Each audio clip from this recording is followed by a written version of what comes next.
على حزم من نبات الغاز المحظور حاول تهريبها مستغلا وجود عائلته معه خلال مروره على أحد النقاط الأمنية التابعة للأفواج الأمنية، وسيتم إحالته إلى جهة الاختصاص. مواطن قام بتهريب عدد كبير من نبات الغاز المحظور وسيتم إحالته إلى جهة الاختصاص.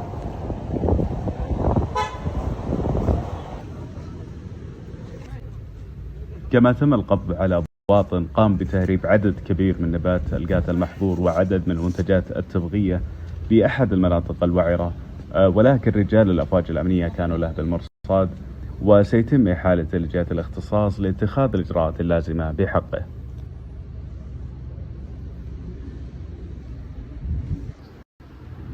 ضبطت أيضا الأفواج الأمنية عدد 72 مخالف لنظام أمن الحدود، منهم 68 من الجنسية اليمنية و4 من الجنسية الإثيوبية، حاولوا الدخول إلى المملكة وبحوزتهم كميات كبيرة من نبات الغاز المحظور والتبغ، وجاري تسليمهم إلى جهة الاختصاص لاتخاذ اللازم بحقه.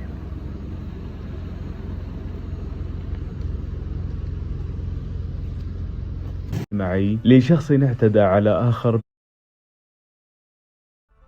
إشارة إلى مقطع الفيديو الذي تم تداوله على مواقع التواصل الاجتماعي لشخص اعتدى على آخر بدهسه عمدا والاعتداء عليه بعد ذلك ودهسه مرة أخرى، مما تسبب في وفاته رحمه الله. فقد تمكنت الجهات الأمنية بفضل من الله من تحديد هوية الجاني والقبض عليه، وهو مواطن في العقد الرابع من العمر. وأشارت إجراءات الاستدلال الأولية إلى أن الجاني ترصد للمجني عليه نتيجة خلاف بينهما، وأنه تحت تأثير المسكر أثناء ارتكابه الجريمة، وضبط في مركبته مادة مسكرة وجرى إيقافه واتخذت بحقه الإجراءات النظامية الأولية كافة وإحالته إلى النيابة.